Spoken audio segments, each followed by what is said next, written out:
I realized there was an issue when my son whispered, "Don't let the neighbors know you're my mom." He murmured it quickly, without moving his lips much, as if he feared someone might overhear, as if I were a secret, blemishing the image he had crafted. I didn't question him. I didn't say anything. I just gave a polite smile to the man in golf shorts, tending to his pristine lawn, and waved like I was supposed to, like I was merely a visitor, a stranger.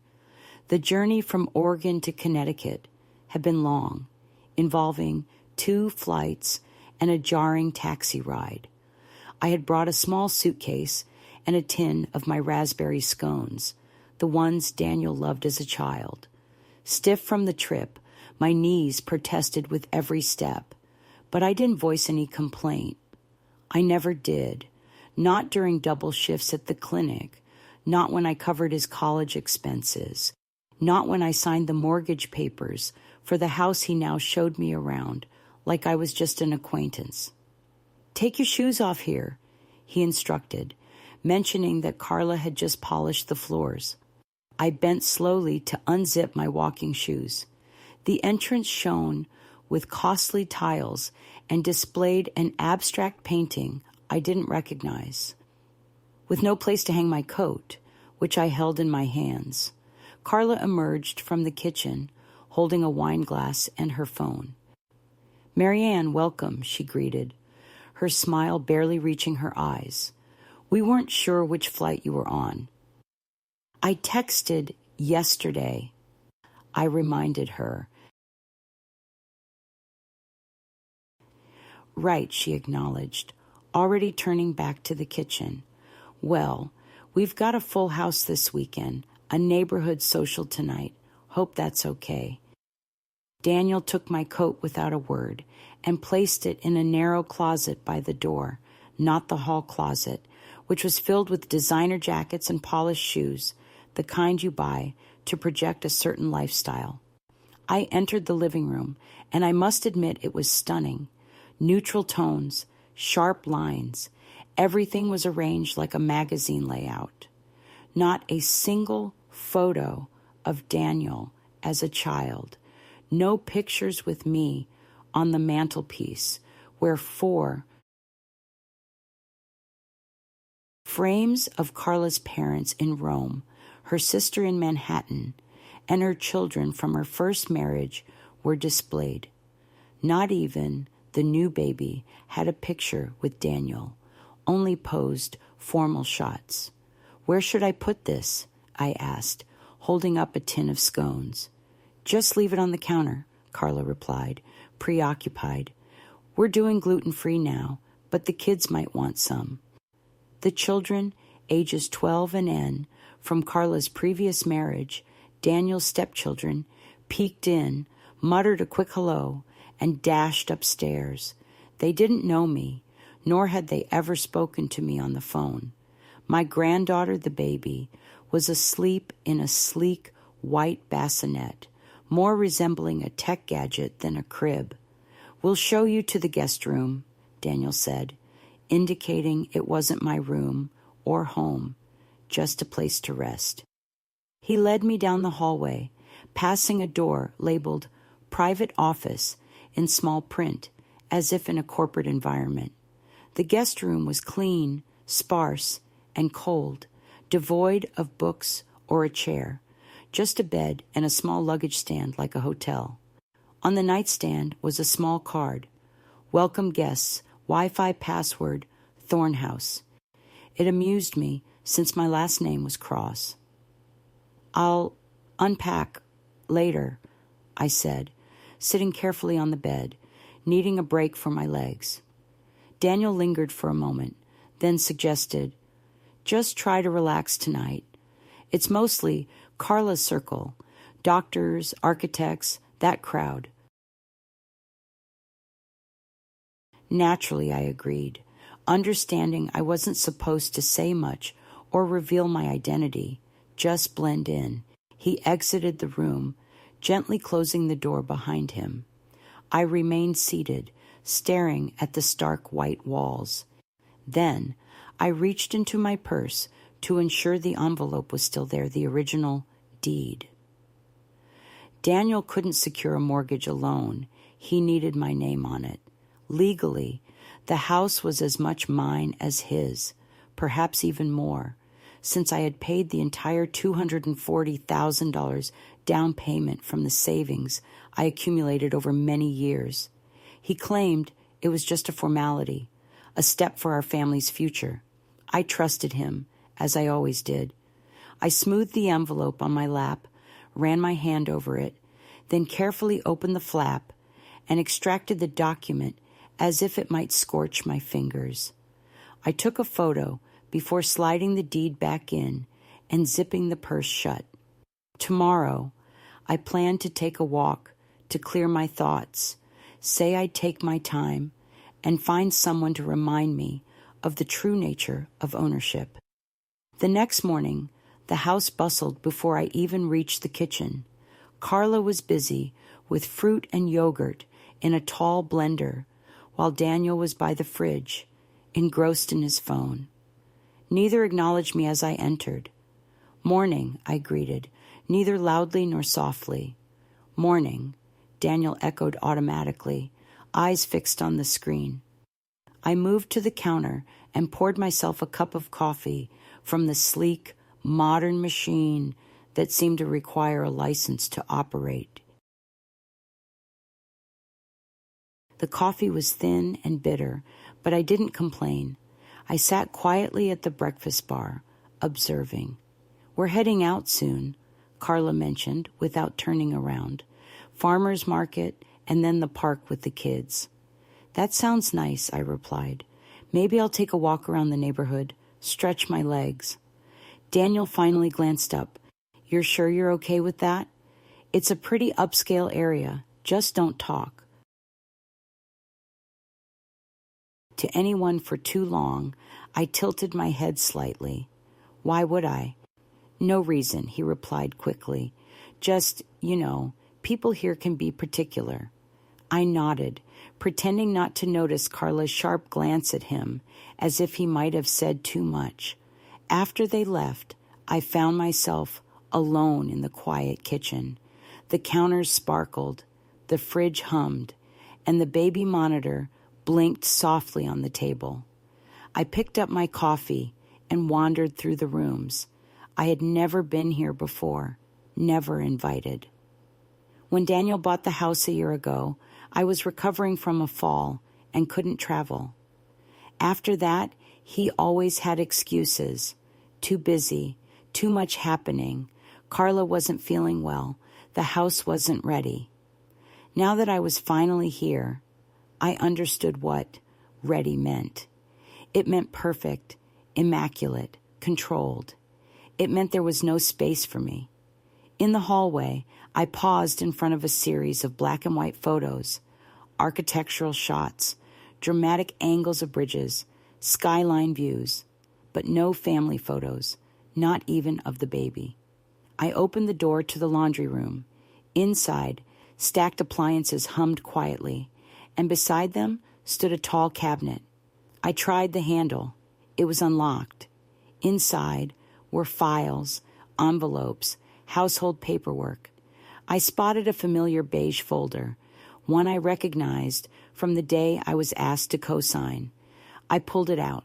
There on top was the closing summary, mortgage documents, the legal ownership statement, my full name, Marianne Cross, printed clearly. Below that, his name in smaller font, the second party. I slid the folder back. I wasn't seeking confirmation. I already knew. But something compelled me to see it again, to remind myself that I wasn't imagining things, that I wasn't being petty or dramatic. I had every right to be in this house more than Carla, more than anyone else. Later that afternoon, Carla returned with a canvas bag filled with heirloom tomatoes and artisanal bread. "We're having bruschetta for dinner," she announced, as though it were an invitation to a grand event. "Hope you don't mind." "Sounds lovely," I replied. "Do you need help?" She hesitated, as if the question puzzled her. "Oh, no, everything's under control." I watched her slice tomatoes with surgical precision, each move intentional. Everything in this house seemed labeled, curated, measured, and approved. After dinner, they invited a couple from across the street, James and Lydia Duval. He worked in finance, and she was involved in some community board. They brought a bottle of white wine and praised the marble countertops and the fireplace. "And this is Mary Ann," Carla introduced with a quick smile, "a family friend of Daniel's." I felt the words like a sharp needle under the ribs, quick and casual, but I didn't react. I smiled and offered Lydia a glass of wine, letting the words hang and settle into their perception of me, like wallpaper paste. "So nice to meet you," Lydia said. "Are you staying long?" "Just a few days," I replied. "It's nice to visit places you've invested in." Her eyebrows lifted slightly. "Oh, are you in real estate? You could say that." I answered, "I helped acquire this property." Daniel coughed. Carla's hand paused over the tomato bowl, and Lydia laughed politely, unsure if I was joking. Later that night, I sat on the edge of the guest bed, looking at the deed photo on my phone. I stared at my name, not because I'd forgotten it, but because I wanted to hold on to it like armor. I remembered when Daniel called, desperate and eager. "This is the one, Mom. This house is perfect. We just need a little help for the down payment, and the bank wants someone with better equity." "It's only on paper until I refinance." I agreed without hesitation, as I always did. I sold bonds I'd saved since my late husband passed and took a tax hit, telling myself it was worth it. I was building something for the next generation. But now, sitting in this immaculate guest room, listening to my own son's laughter downstairs with people who thought I was just a friend, I realized I hadn't built anything. I had merely rented love on a very short lease. The next morning, Carla greeted me with a schedule. "We'll be out most of the day. Soccer. Nathan, then a baby, attending a sensory class," she said, placing a tidy list on the kitchen table, as if she were managing a guest at a retreat. "Feel free to stay and relax," she added, suggesting I remain out of sight and silent. Daniel chimed in. "There's food in the fridge if you're hungry. Just help yourself."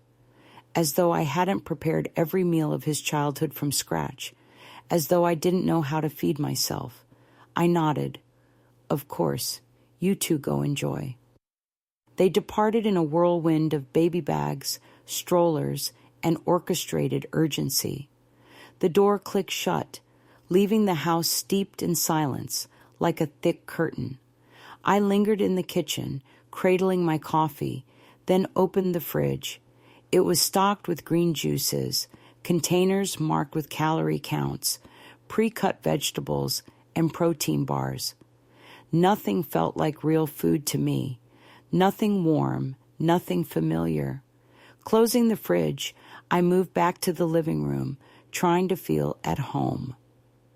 I sat on the couch, picked up a shiny magazine, flipped through a few pages, and set it aside. That's when I noticed it. A small gallery wall near the staircase with 6 perfectly aligned framed photos. Of course, it was Carla's family. Her parents on a sailboat, her kids at a beach, even the baby in a sepia-toned professional shoot.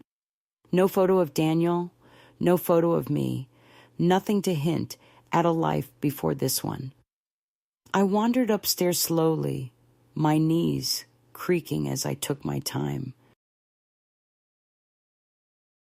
At the top, a long hallway stretched out, Doors closed neatly on both sides. I knew which room was the baby's, as I could hear the soft musical hum of a white noise machine. Another door was slightly ajar, Daniel's office. I paused, the door creaking as I pushed it open wider.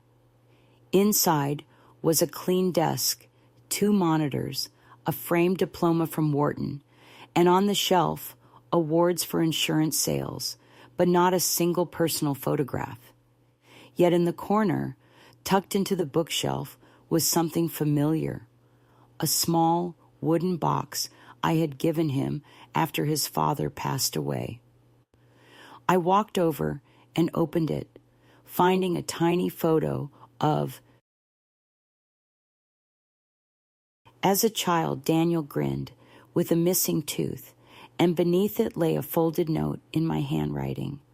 Never forget who you are, and who stood by you when no one else did. Mom.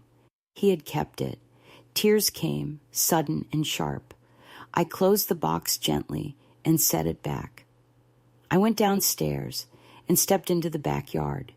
The grass was cut too short, the patio furniture too pristine, and a sandbox sat untouched in a distant corner, still wrapped in its shipping plastic. They were creating a life devoid of the chaos of children, the warmth of memories, the essence of family. Just then, the sliding door opened, and Daniel stepped out. "Oh, you're here," I said. "Beautiful yard." He glanced around as if seeing it for the first time. "Yeah, I guess it's nice," he replied. We stood in silence for a moment before I spoke again. "I saw the pictures inside." He rubbed the back of his neck. "Carla has a certain style." I noted its efficiency. "Mom," he hesitated, "it's not that we don't appreciate everything you've done. You've always been generous, but this house is... We've worked hard for this. It's part of a certain lifestyle. You understand, right?" I slowly turned to look at him. "You mean the kind of life where people don't have mothers who wear old cardigans and bake scones?" "That's not fair," he said. "No," I agreed. "It's not." He looked away, out over the empty sandbox. "Carla's parents are coming next week. We're having a small brunch. It's more her family's style." I waited. "I just think maybe it's best if you don't mention the deed." I hadn't planned to. He turned back to me. "Really?" "Of course. I wouldn't want to spoil the illusion." There was a long, empty pause. Then he said the words that landed like a stone at the bottom of a dry well. "You know how people judge. You wouldn't want anyone thinking I didn't earn this house." And that was it, the truth, finally, without embellishment. I looked at my son, grown, polished, polite, and utterly unaware of the weight of his words. "I never wanted credit, Daniel," I said softly. "I wanted connection." He shifted awkwardly and muttered, "It's just complicated." "No," I replied. "It's very simple." I returned inside, leaving him on the patio in the flawless yard he didn't want to share with the imperfect woman who had raised him. That night, I didn't truly sleep. I lay on the guest bed, hands on my stomach, staring at the ceiling. I could hear the distant hum of a dishwasher, the occasional creak of pipes, and the wind rustling against the expensive glass.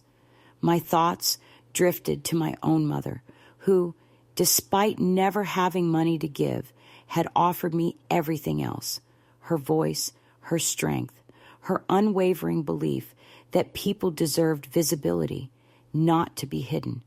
In that silent house, I resolved not to be hidden any longer.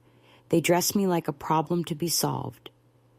Carla entered the guest room shortly after 5, holding a pale cardigan and a string of faux pearls.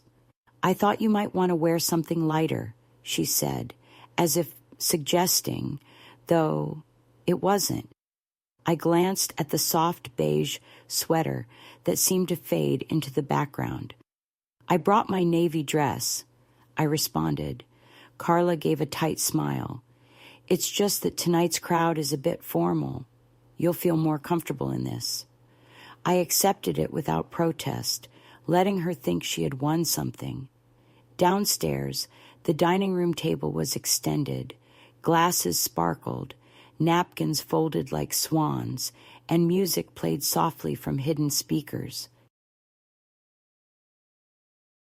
The entire house smelled of rosemary and citrus, with not a single dish homemade. Everything was catered and meticulously labeled. Daniel emerged from the office in a dust-colored button-down shirt and kissed Carla on the cheek. "Everything looks perfect," he murmured. She beamed, then turned to me. "Just one small thing. When people ask, just say you're an old family friend visiting from Oregon. Not that we're ashamed, of course," she added quickly. "It's just simpler that way." I stared at her. "Simpler?" You know, Daniel chimed in. "Carla's family has a certain dynamic with appearances. This neighborhood is full of very curated social circles. As circles of people form, drawing conclusions. What do they assume?" I asked. "That your mother flew across the country to crash your party?" He chuckled. "Don't be like that, Mom. I wasn't trying to be anything. I just saw things clearly now." The doorbell rang, and Carla jumped slightly, smoothing her hair. "Okay, showtime," she said. Neighbors began arriving one by one. Men in pastel sweaters and women in elegant heels, all with bright smiles. They brought artisanal candles, wine from local vineyards, and compliments about the countertops. "And who's this lovely lady?" one woman inquired, gesturing toward me. Carla quickly responded, "This is Mary Ann, a longtime family friend. She knew Daniel when he was little." "Oh, how sweet," the woman replied. "You're practically an aunt." "Aunt Mary," Carla laughed lightly. I nodded, smiled, and took a sip of wine I didn't enjoy, listening as they discussed gym memberships, school districts, and boat clubs. Daniel mingled with the guests like a seasoned host, laughing just enough, listening just enough, and boasting only when prompted. Carla watched him like a coach on the sidelines. The entire event felt like a stage play, with me as just a prop. At one point, I excused myself to use the bathroom and stopped by the kitchen to refill my glass. Daniel followed me in. "You're doing great," he whispered. "Thanks for playing along." "Is that what I'm doing?" I asked. "Playing?" He ran a hand through his hair. "Look, I know it seems odd, but you understand how crucial this is to Carla. She grew up with wealth. Reputation matters in her world." "And what about your world, Daniel?" He paused. "This is my world now." I nodded slowly, comprehending. When I returned to the dining room, they were discussing property values and the appreciation of their homes. Someone mentioned the market rates for houses on the east side. "Oh, but this house," Carla said enthusiastically. "We bought it at just the right time before the area boomed." "Smart move. Great timing," one of the guests agreed. I sat down quietly and listened. Daniel said nothing about who made the purchase possible, who paid the down payment, or who co-signed the mortgage. It didn't fit the story they were telling about themselves. Later, when dessert was served, delicate lemon tarts in fragile glass cups, I caught Daniel's eye across the table. For a moment, he looked like a boy again, nervous and uncertain, waiting to see if I would embarrass him. I held his gaze and smiled, neither kindly nor unkindly, just enough to remind him I hadn't been forgotten. I was silent but not erased. When the guests finally left, one of the men patted Daniel on the shoulder. "Lovely evening, and what a charming aunt you have. So gracious." "Thanks," Daniel replied. "She is." I headed upstairs before he could say anything further, slipped out of the cardigan, removed the pearls, and changed back into my nightgown. I reopened my phone and looked at the photo of the deed with my name, his name, and the value. I gazed at it for a long time before pressing share and emailing it to my lawyer's private address without a message, just as a precaution. In case this little charade of theirs ever needed rewriting, the house was dark but not silent. Somewhere within the walls, the plumbing sighed, and the refrigerator clicked intermittently. A motion sensor light flickered dimly in the hallway. I lay on the guest bed, with my hands resting on the blanket, staring at the ceiling, where the shadow of the fan swung like a slow pendulum. Sleep eluded me, not because of a lack of exhaustion. I was tired. My feet ached from standing too long in shoes designed for appearance rather than comfort. My back hurt from sitting too upright for hours, and my jaw throbbed from all the smiling. No, it wasn't pain keeping me awake. It was the quiet realization that something within me had changed. I recalled a time not long ago, though it felt like another life, when Daniel was small enough to curl up next to me on the couch. He used to dash to the door when I returned from work, arms wide, face bright.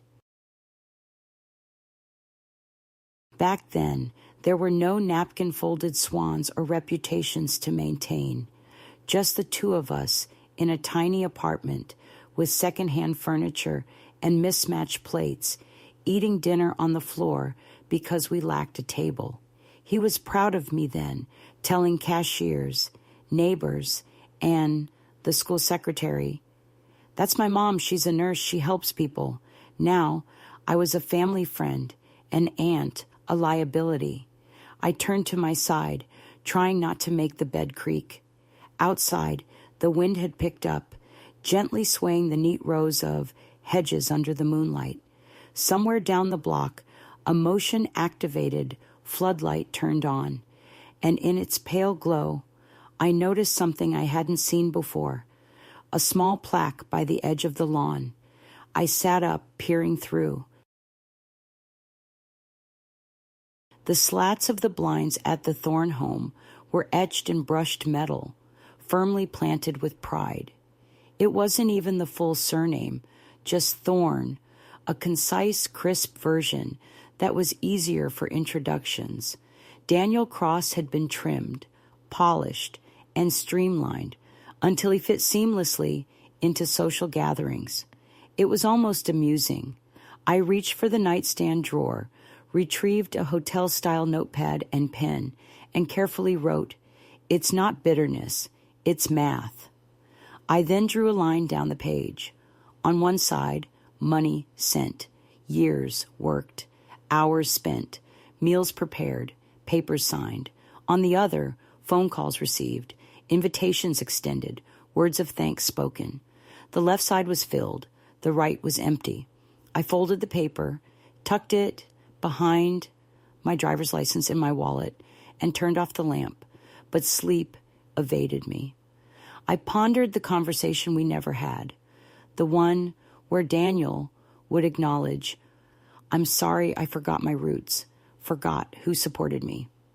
But that conversation would never occur, not out of cruelty, but because Daniel had grown accustomed to the benefits of my presence and the invisibility of my identity, accepting my sacrifices without questioning their cost, not needing to thank me or remember. I had permitted this for years, convincing myself that love, even unbalanced love, was sufficient. Yet now I was exhausted, not just physically, but deep within the parts of me that had held on to hope for too long without respite.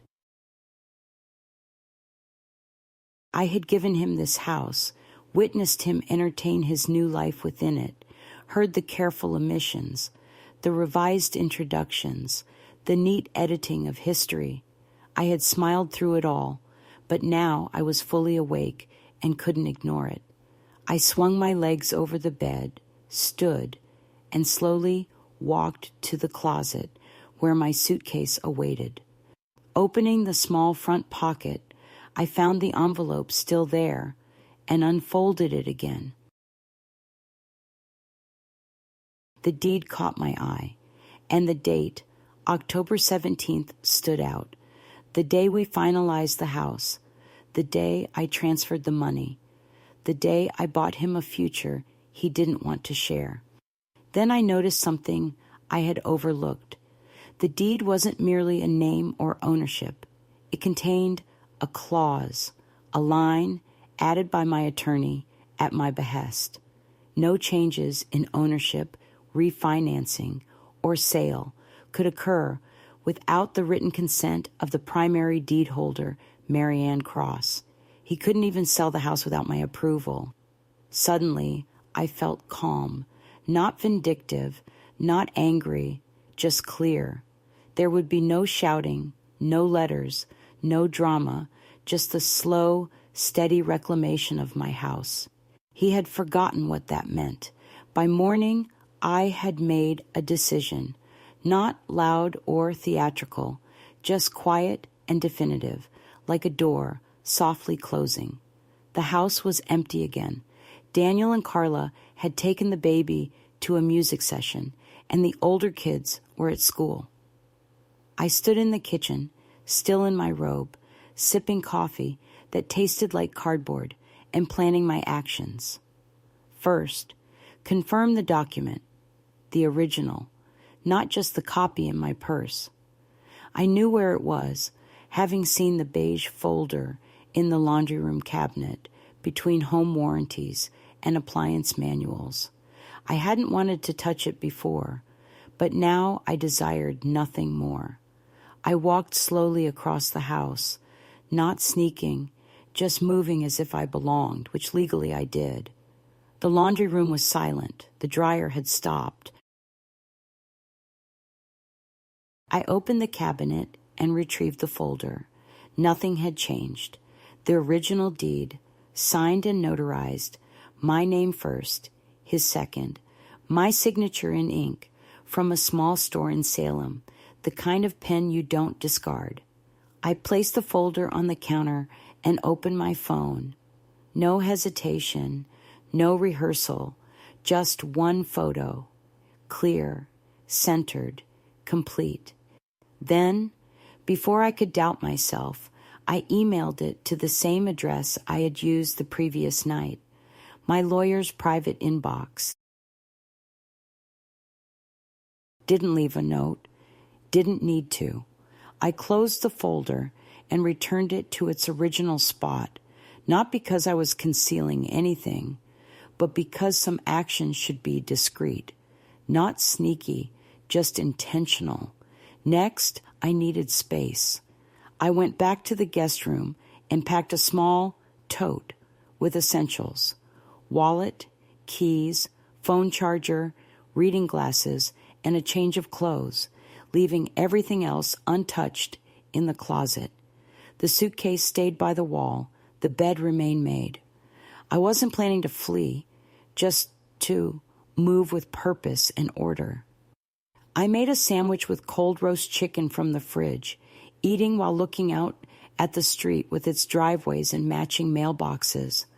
Around noon, the door opened, and Carla's voice echoed, "Let's put her down for a nap before she explodes." They had returned. I went to the hallway and met them as Daniel set down the baby's car seat. "Would you mind if I had a little time here alone?" I asked. "Just for a day or two. You've been so kind. I thought I'd enjoy the quiet after you head to that resort you mentioned. Carla glanced at Daniel, who blinked.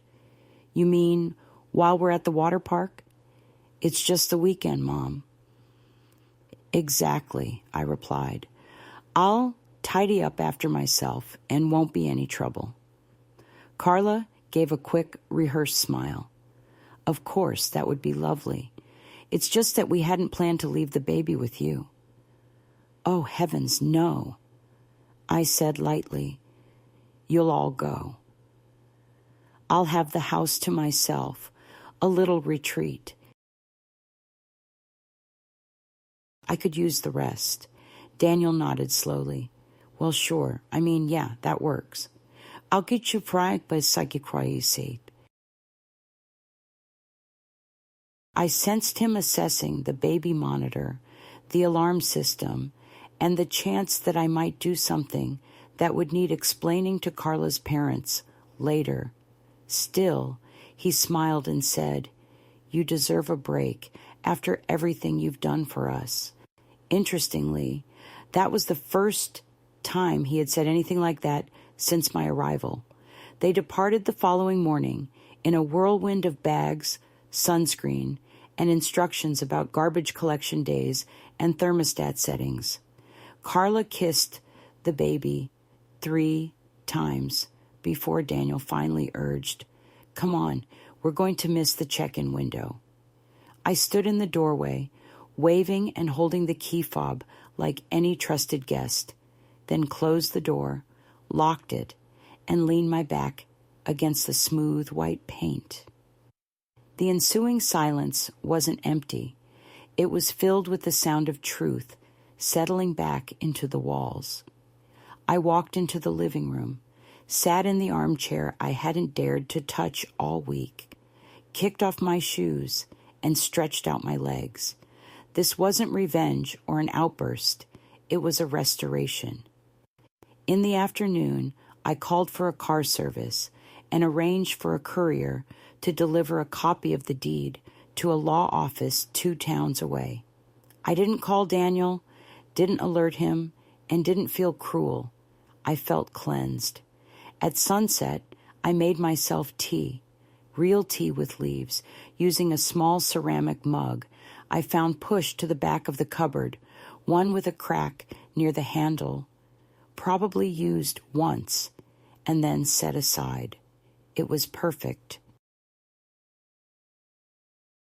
I sat on the back patio as the sky turned gold and listened to the sprinklers clicking on in unison down the street. Tomorrow, I would call my lawyer. Tonight, I would enjoy the home I had paid for, where, for once, I wasn't a guest. The sun rose without asking permission. I was already awake, sitting at the kitchen table with a notepad and a pen I found in Carla's drawer, monogrammed, of course. Outside, a uniformed man with earbuds was trimming the hedges, and a truck hummed idly at the curb. Another day of curated peace. I made real coffee, not the capsules they used, but slow dripped. Dark and rich, just as I always made it, even when I ran on minimal sleep and sheer necessity. At 9:01 a.m., I called the number. After 3 rings, I heard the familiar voice of Helen Stafford, attorney at law. Stafford and Patel, she answered. Helen, I said calmly. It's Mary Ann Cross. She paused briefly. My goodness, it must be 3 years since we last talked. Still in Oregon? Actually, I'm in Connecticut, visiting family temporarily, I replied. And how can I help? She asked. I glanced at a photo on the fridge, the only one with Daniel in it, wedged between Carla and one of the stepchildren. He wasn't smiling. I'd like to start a reassessment of property control, I said about a house I co-own. Go on, she prompted. I explained simply that I financed the house, held the majority equity, and that Daniel's name was only on the documents for mortgage purposes, with me retaining controlling interest. You never transferred ownership? she asked. No, I confirmed. And you have a copy of the deed? I sent it to your inbox last night, I replied, mentioning the subject line reference. She paused. Well, that makes things easier, she said, exhaling the way lawyers do when trying not to sound impressed or judgmental. What do you want, Marianne? Just tell me plainly. I want the house legally reassigned under my sole name. I want full authority, clear and final. I'm not planning to sell, but I do intend to make some changes. Do you expect resistance? She asked, as I sipped my coffee. He doesn't know yet, but yes, I admitted. Helen didn't ask why. She didn't need to. She'd met Daniel once in a conference room years ago during an issue involving his failed app idea and a forgotten loan. She sized him up in 10 minutes. All right, she said, you're still the majority deed holder, and we have leverage. I'll prepare a transfer declaration. Once you sign, we can start the formal reassignment. If he challenges, it's a civil matter, but we'll win. You want it quiet? As quiet as dignity allows, I agreed. Understood. I'll email a draft this afternoon. We ended the call, and I sat in silence for a long time, staring at the open living room space. The costly furniture, the carefully selected color scheme, the subtle scent of lemon cleaner, none of it mattered anymore. At noon, I opened Daniel's desk drawer. I wasn't prying. I was securing what belonged to me. Beneath a stack of architectural magazines, I discovered the extra set of keys for the garage, office, and the fireproof box under the stairs. I used the garage key first, stepping inside to inspect the details. Boxes labeled Christmas, baby gear, old tech. One bin was marked Mom Miske and covered in dust. I opened it to find a few framed photos of Daniel and me, one from his high school graduation and another from a small beach trip we took when he was 9, the trip he always called the best day. There's a recipe card in my handwriting and a birthday card I'd sent 2 years ago, still unopened. I closed the lid and left it on the workbench. Next, I went to the fireproof box, finding documents, insurance papers, medical records, and a folder labeled estate, Carla, her trust, her legacy plan, not a mention of me. Back in the kitchen, I poured another cup of coffee, gazing out at the backyard and reflecting on how many versions of myself lived in Daniel's mind. The version who cooked, worked, and contorted herself to suit his needs. The one who signed checks, the one who remained silent. Now, he would meet the version who remembered what she owned. That evening, Helen's draft arrived, clear, precise, with no superfluous language, a quiet assertion of what was already mine. I signed it digitally and sent it back. A final message from Helen followed. Once filed, he'll receive formal notice, but if you want to tell him yourself, you have until Tuesday. I closed the laptop, turned off the light, letting him have 2 more days of his illusion, sipping wine on the patio of some overpriced hotel, thinking he had crafted a perfect life, believing his mother stayed in the background.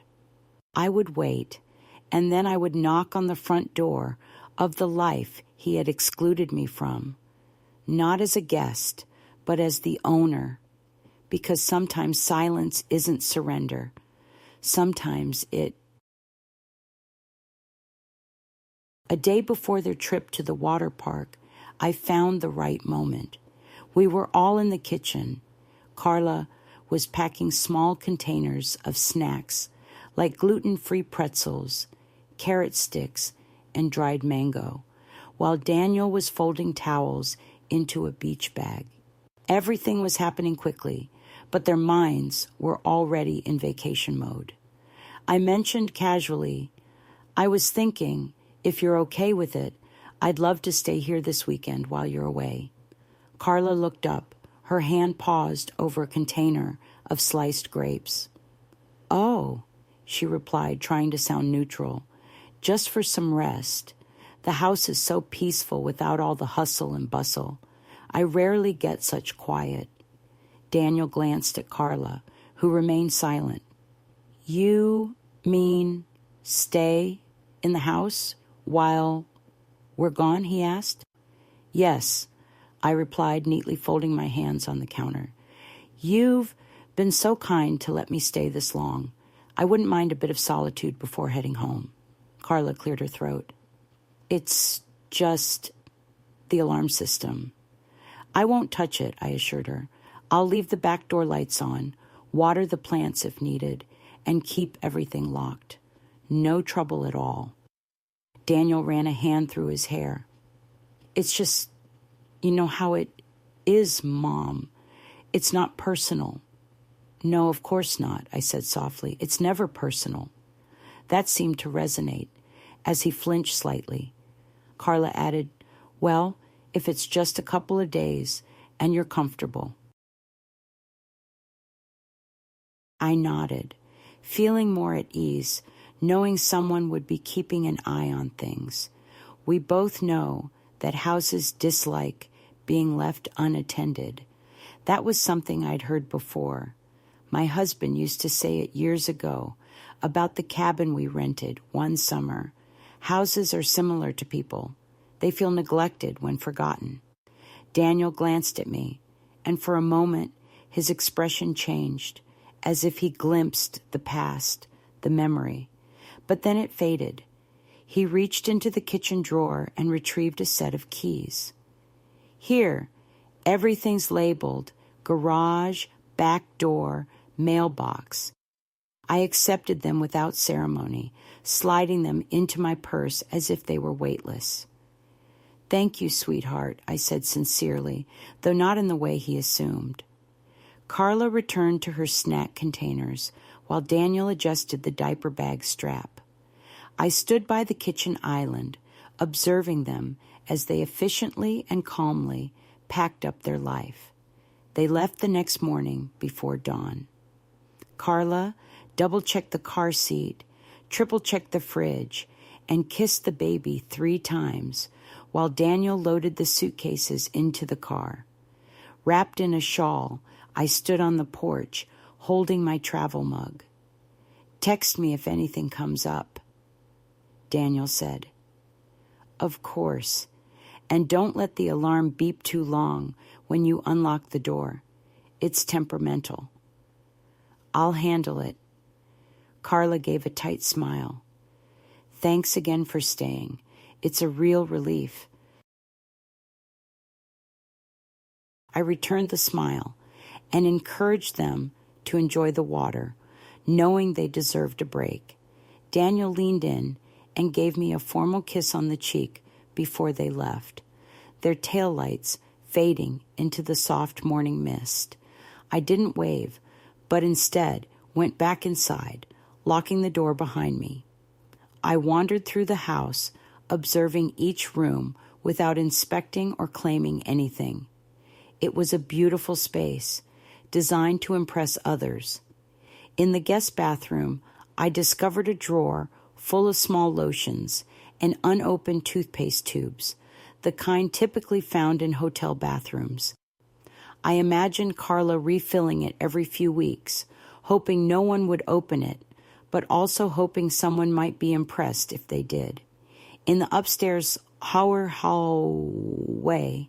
I noticed a faint scuff on the wall, likely from a stroller wheel. Carla would spot it next week and arrange for a painter, the thought of which made me smile.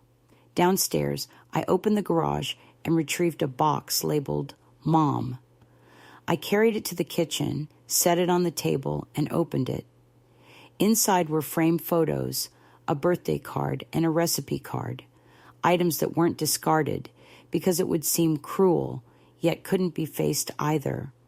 I laid them out on the table one by one, a photo of Daniel at 15, awkward and gangly, with his arm around me at the community center's award night.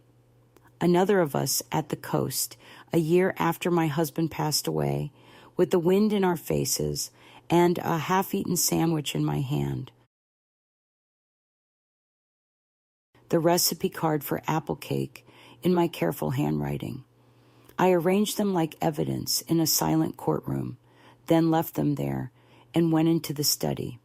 I opened the laptop and logged in, using the password Daniel once showed me, Carla 1984. I opened a browser tab and visited the county's property portal, typed in the address, and saw both names still listed. Marianne Cross as primary, Daniel Cross as secondary. It was still true, still legal, still mine. I left the page open with the evidence clear and sat back in the office chair, resting my hands in my lap. I had the house, the keys, and now I had time. They were gone, not vanished, as they would eventually return. As planned, they were completely gone at that moment. The sound of the garage door closing behind their SUV felt like the final line in a chapter I hadn't authored, but now embraced. I stood barefoot on the kitchen tiles, the key ring still warm in my hand. Outside, the morning light streamed through the wide windows, filling the house with an empty brightness. There were no voices, no blinking monitors, no baby toys scattered across the floor. I had never experienced this house so silent before. And now that I had, I understood how loud it had always been. Not in sound, but in the noise of pretending, of performing, of being tolerated. Now it was just a structure of wood, stone, glass, a thing without language or pretense, and it was mine. I went to the pantry and took out a proper mug, not one of their delicate espresso cups, but a large, chipped ceramic one I'd noticed shoved in the back, clearly forgotten. I filled it with hot water and added a bag of strong, black tea from my suitcase. Carla had all sorts of infused herbs and loose leaf blends, but none of them tasted like anything, just vapor, just fashion. I took the mug outside to the back patio. The chairs were white and too stiff, but the view was pleasant, a stretch of green lawn ending in tall hedges, beyond which stood another nearly identical house, and another, identical boxes with different names. I sat and, for the first time in days, let my shoulders relax. It was surprising how quickly comfort returned once performance vanished. For a while, I just listened, not for any particular reason, but simply because I could. A distant bird, the wind stirring neighbors' chimes, the soft tick of cooling patio stones. I thought about Daniel speeding down the freeway, music low, baby gurgling in the back seat. Carla would be checking the itinerary, asking where they'd stop for lunch. He'd nod, agree, do as he was told. That had always been Daniel's talent. Adapting, blending into whatever shape his life demanded. It served him well in business and helped him erase me, but not completely. He requested me to sign away my share of the deed, but I hadn't checked if I had already done it. Perhaps he assumed I had, thinking I had forgotten or let it slip. That was always his error, believing love equated to surrender. It never did. Love gives, but remembers. That evening, I cooked not a showy meal, not quinoa salad or delicately cut vegetables, but genuine food. I gathered flour, butter, and eggs to make biscuits from memory, roasted a chicken with thyme and lemon, and prepared a salad with extra vinegar, just the way I like it. I set the table for one, using the fine dishes that Carla reserved for guests. I guess I counted this time. I poured a glass of red wine from a bottle tucked away at the back, the inexpensive one, not the wine saved for visitors. That was fine, as I never cared much for pricey wine. It always tasted like effort. I ate slowly, with no TV or music, just the sound of silverware on porcelain and my own calm, steady breathing. After dinner, I wandered through the house, room by room. In the baby's nursery, I sat in the rocking chair for a moment. It was brand new and barely used, the kind that made no noise. When Daniel was born, I had a wooden rocker that creaked with every move, and he used to fall asleep to its rhythm, groan, creak, rock, creak. I could still hear it. I glanced at the books on the shelf, all new, none with folded corners, none with smudges from tiny hands, just for display. In the guest room, my current room, I took out my suitcase and packed only what I needed for 2 more days, leaving the rest neatly in the closet. There was no rush. The deed transfer had been started, and my lawyer would inform Daniel in due time. Until then, I wasn't moving or hiding. I was simply home. I ended the night on the couch with a blanket and a crossword puzzle, the kind I used to do with my husband before he passed away. We'd sit together, taking turns debating over clues. It had been years since I did one out loud, but I found myself whispering as I wrote 4 letters to solve the clue. Holding the pen felt right in my hand. The lights, they dimmed softly on their own, possibly due to a timer, but I lingered a bit longer, not asleep, just still. It was quiet, and it was enough. The next morning, I dressed with intent, not in anything extravagant, just slacks, a pressed shirt, and the shoes I wore to church back home, polished and reliable shoes for entering rooms where decisions are made. I ate breakfast slowly, toast, butter, 1 soft-boiled egg. I sat at the kitchen island, watching the light shift across the counter, the granite gleaming under the morning sun, expensive, cold, and already mine. At precisely 10 a.m., the doorbell rang. I opened it to find a woman in a dark blazer, her hair neat, her eyes soft behind wire-frame glasses. "Marianne Cross?" she asked. "Yes, I'm Layla Ross, representing Stafford and Patel." She entered with calm assurance, carrying a slim leather folder and a tablet, her presence blending seamlessly into the house's silence. We sat at the dining table, cleared of Carla's decorative candles and the unread Architectural Digest, always open to a random page. Layla opened the folder and said, "This is a standard reassignment packet we've pre-filled based on the deed and equity documents Miss Stafford provided. You're listed as the primary grantor and funding party. All we need now is your signature to initiate the filing." I nodded, and she slid the tablet toward me. "Electronic is fastest. We'll handle the delivery of the physical originals." I signed each page, watching as my name appeared softly. She observed without comment, offering quiet assurance. When I finished, she tapped a few buttons. "Done," she announced. "As of today, the legal title reassignment is in progress.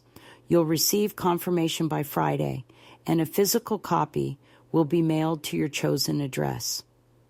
"I'll give you that before you go," I said, adding, "I'm not staying here." She nodded, understanding. Then she added, "For what it's worth, you're not the first mother I've met in this situation." I raised an eyebrow. "We handle a surprising number of quiet reversals. She explained. Mothers, aunts, grandparents. Individuals who give their all and are later asked to vanish. I didn't respond. There was no need to. Before departing, she handed me a small envelope saying, "This is a summary packet. If you decide to speak with Mr. Cross, you'll have the updated ownership statement." I escorted her to the door, and with a polite smile, she stepped into the sunlight, disappearing like a ripple on still water. Back inside, I sat for a long time at the table with the envelope still in my hand. The house was completely silent. No music, no calls, no movement. Then, as if by instinct, I rose and walked to the study. I opened Daniel's drawer, took out a pen, and wrote a note. "Daniel, you asked me not to tell the neighbors I was your mother, so I didn't. You asked me not to discuss the house, so I didn't. You didn't ask me to sign it away, so I didn't. You requested my help to build a life, so I did. I won't take more than what is already mine. I won't ask for thanks, but I won't disappear. Love, Mom." I folded the note and placed it on his desk beneath the framed Wharton certificate, then laid the summary packet on top, neatly angled. The house felt unchanged, not louder, not warmer, but I felt different. That afternoon, I opened all the doors, the front, the back, the garage, to let the air flow through. I sat outside and watched the wind brush the hedges, listened to the creak of the wooden gate, and heard the low hum of life returning. The neighbors wouldn't notice anything had changed, but everything had. Tomorrow, I would begin packing, not to flee, but to move forward. Yet tonight, I would sleep in the master bedroom. I had the keys, I had the name, and I had earned it. The filing was processed at 9:43 a.m. On a Wednesday, I found a notification in my inbox, plain, clinical, and efficient, a scanned copy of the reassigned title deed with my name listed as the sole owner. No fanfare, no phone calls, just a single sentence from Helen in the email. It's done. I sat at the kitchen table staring at the screen, letting the words sink in, neither in triumph nor anger, just balance. Outside, a gardener was trimming hedges with a small electric blade, methodical and precise. Inside, silence reigned. I boiled water, made tea, and took the mug to the patio, sitting in the same chair I'd occupied every morning that week. The house stood behind me, like a shell I had cracked open and entered.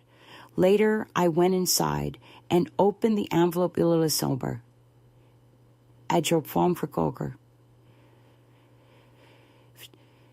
Containing the physical copy of the same document, heavy paper, embossed seal, the kind of document that made things tangible to others. I placed it in a folder, slipped it into my suitcase, and then I cleaned. Not like Carla, who would dust already polished surfaces or realign throw pillows by color, but with purpose. I washed the guest sheets, wiped down the kitchen counters, folded the laundry left in the dryer. I did it not because they were coming back, but because I was leaving. Yes, I was leaving, not out of fear, far from it, but because I had accomplished what needed to be done. I had turned the page. I didn't need to live in this house to prove it was mine. I just needed to know it. At noon, I sat in the study and reread the note I had left for Daniel, still neatly tucked under his framed degree, exactly as I had written it. No edits, no flourishes. There was nothing more to say. At 2:15, I called a car service to reserve a ride for the next morning, early, before they would return, before explanations turned into theater. The house stayed still, unaware, unchanged, yet I felt it, the shift, the quiet restoration of weight to the rightful hands. That evening, I prepared one last meal, a simple stew with beef, carrots, potatoes, and onions, the way Daniel liked it when he was a child. When I ate, alone at the table, no music or distractions, just memory, hunger, and peace. Later, I packed my bag, taking only what I had brought. I left a note in the folder with the deed and placed the photo of us at the beach, the one they had stored in the garage bin, now framed and set on the hallway console for all to see. At midnight, I stood at the front door, lights off, gazing through the glass at the silent street, the Thorne residence with its still red plaque. I chose not to alter it, letting the neighbors and Daniel maintain their illusions.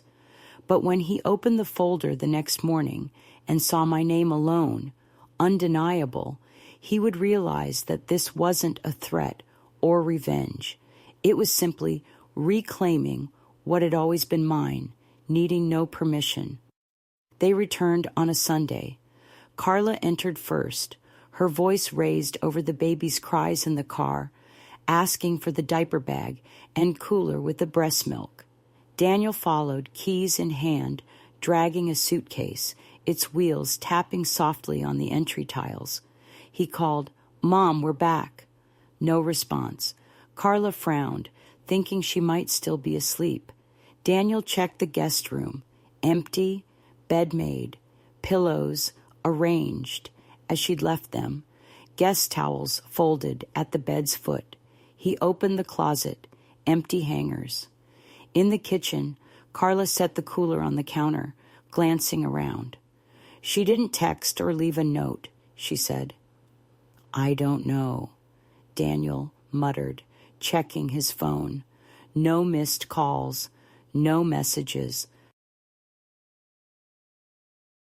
He turned toward the hallway and noticed the change, subtle yet unmistakable. The framed photo on the console of him and his mother at the beach, her hand gently on his back. He froze. "Carla," he said, "come here." She appeared behind him. "What?" He pointed at the photo. "That wasn't there before." She examined it, asking, "Did she put that out?" He didn't respond, and instead walked down the hallway, his heart pounding.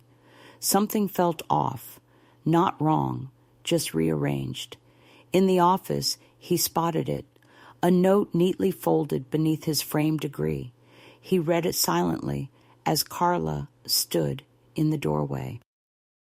"What is it?" she asked, but Daniel didn't look up.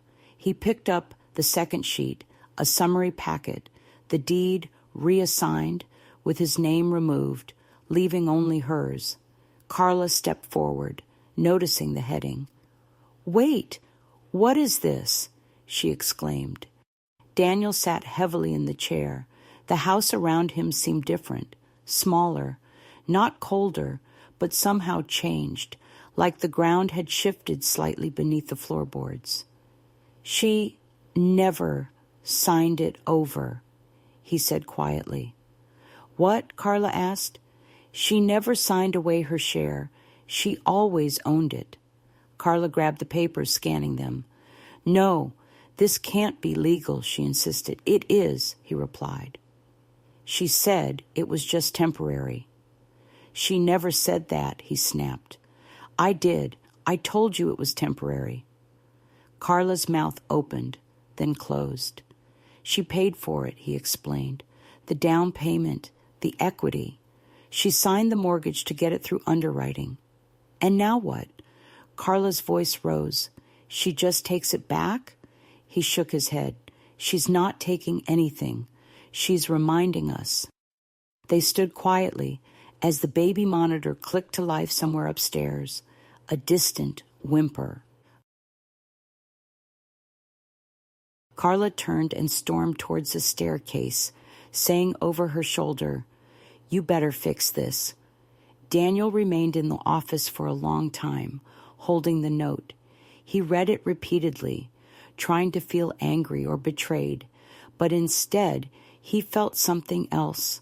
Memories of his mother's hand on his back at the beach, her voice telling bedtime stories, the warmth of a stew, waiting after a long day. She hadn't yelled, stormed, or begged. She had simply reminded him of the truth. He slowly folded the note, held it in his lap, then picked up the phone, but didn't dial. At least not yet. Daniel lay in bed that night, unable to sleep despite trying. Beside, Carla had turned away from him decisively, her breathing steady and controlled. The baby monitor emitted a soft hiss from the nightstand, but the house, his house, was silent. Or maybe it wasn't his house anymore, and that was the issue. The documents were clear. Her name alone graced the top of the deed in bold, clean typeface, with an embossed seal certifying its legitimacy. The folder carried a weight that made everything else seem suddenly insubstantial. Around 2 a.m., he carefully got up, ensuring the baby remained undisturbed, and went downstairs. The hallway light was still on. He paused by the console with the photograph again. This time, he stopped. It had been snapped with a disposable camera. He recalled the sand beneath his feet and the sun squinting in his eyes. He couldn't have been older than 10. She wore a hoodie, not typical beachwear, having thrown it over her scrubs after a shift. Yet, she smiled. He had forgotten that day, not the event, but the feeling. In the kitchen, he poured a glass of water and leaned against the sink. She had been here alone for 2 days, cooking, cleaning, sitting on the back patio, probably listening to the birds, watching the hedges sway. She hadn't rearranged anything. She hadn't touched Carla's vases or the baby's toys, but her presence was undeniable. Not loud or chaotic, just ever-present. Daniel returned to the office and opened the folder for the 3rd time. His name was missing, not even in the footnotes. He tried to recall when he decided to leave her name out, not officially removing her, just letting it fade, letting the lie grow.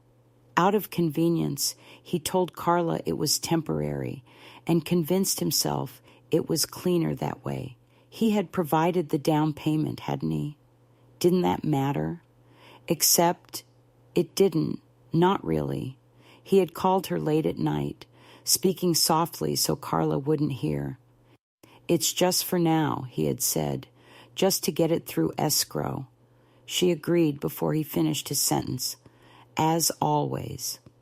Now, she reminded him of what that agreement had cost, and he had no grounds to argue.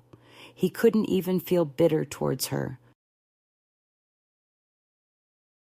Deep down, beneath the polished life he had constructed and the carefully chosen introductions, the Aunt Marianne and the silence, he knew he hadn't achieved any of it on his own. He wanted to call her, to say something, maybe apologize, but what could he possibly say? Sorry for asking you to shrink so I could grow? Sorry for borrowing your strength and then painting over it? At 3 a.m., he stepped outside. The lawn was damp, the air heavy with dew.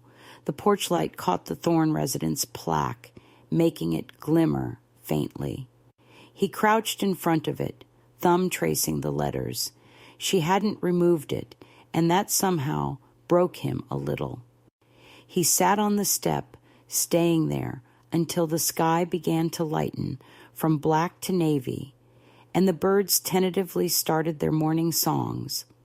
He wasn't sure what kind of man that made him, but he knew the kind of woman she was, and now, finally, everyone else did too. I didn't return to the house, not out of fear or because I wasn't welcome, but because it wasn't about the house anymore.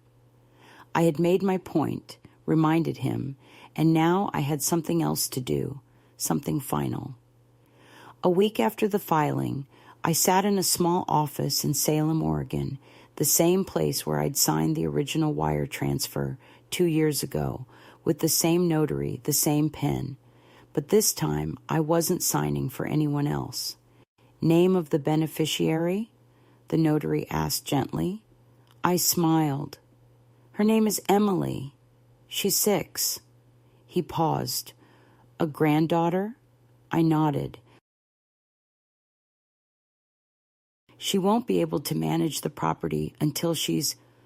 I know, I interrupted. It'll go into a trust, full transfer on her 25th birthday, or earlier with court petition. He filled out the rest. When I left, I had nothing in my hands, just a digital receipt, no need for ceremony. I took the bus home. 3 days later, Daniel called. I let it ring once before answering. Hi, Mom, he said, his voice quiet and hesitant. I got the documents, he added. The full reassignment. It's real. Yes, I replied, and there was a lengthy silence. You could have, I don't know, talk to me first, he suggested. I tried, I said, years ago. He exhaled.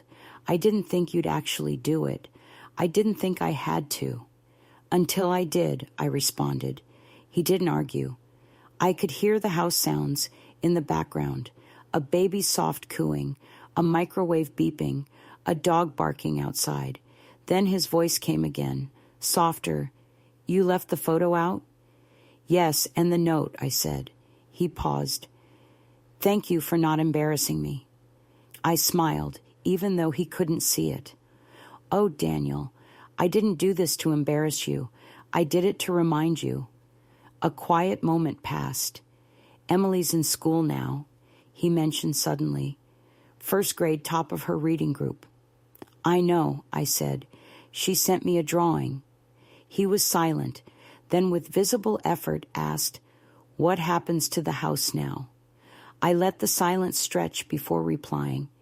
It goes into a trust, I said. For Emily. I've signed it over. She'll inherit it when she's old enough. Another pause, longer this time. That's fair, he said finally. I mean, it's more than fair. Yes, I agreed, it is. We didn't say much more after that. Later that week, I received a package. No note, just a small photo frame, the same one from the hallway console of us at the beach. I placed it on the shelf near my front window, next to the one of my husband in his uniform, and beside the ceramic handprint Emily made in preschool. A few weeks later, Emily called. Grandma, she asked. Yes, love. Daddy says you gave me a house. I laughed. Not yet, but one day, if you want it. She was quiet, thinking. Will it still have the big bathtub? If your parents don't change it, yes. Can I paint my room pink? You can paint it any color you like. She giggled, then asked seriously, Will you live there with me? No, sweetheart, I said gently, but I'll be nearby, promise. I promise. She paused. You're not mad at Daddy anymore? No, I replied, and I meant it, not anymore. It was never about anger, but about memory, dignity, putting my name back where it belonged, and ensuring the next generation knew where. Things originated from, so that one day, when Emily walked through those doors, she'd discover the truth, not just about the house, but about the woman who ensured it remained standing. The days became quieter after that, not emptier, just quieter, like a room after a meaningful conversation when everything significant has been said. I returned to tending my small garden, took walks to the post office, baked more often, and sent letters. Emily sometimes wrote back in crooked, bold letters with drawings in the margins. Once, she sent me a picture of the house drawn in pink crayon with stick figures outside. She labeled them, "This is me." She wrote over the girl in the window, "This is my house." And below it, in smaller print, "Grandma's house, too." I kept it on my fridge. Daniel didn't visit, but he called on birthdays, holidays, and sometimes just to check in.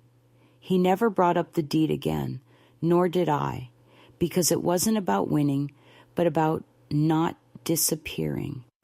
Carla never called, and that was fine. We had both said enough. The house, that big, careful house, stood where it always had, a little quieter now, maybe a bit more honest. Daniel stopped referring to it as the Thorne residence. The plaque vanished from the lawn one day. No announcement, just gone. I heard Emily asked about it, and Daniel said, "We don't need it anymore." I enjoyed that one spring afternoon when I sat on my porch with a blanket over my knees, watching the wind carry petals down the sidewalk. The sun was warm, not harsh or demanding, just present like I was. If someone asked how a mother could travel across the country and return with more than she left with, I would say this: silence isn't always weakness. Love can be fierce, and sometimes the quietest woman in the room holds the power beneath everyone's feet. Sometimes a house remembers who built it. If this story resonated with you, share it. Let someone who has forgotten their worth be reminded of it, and let someone quiet realize they still have a voice.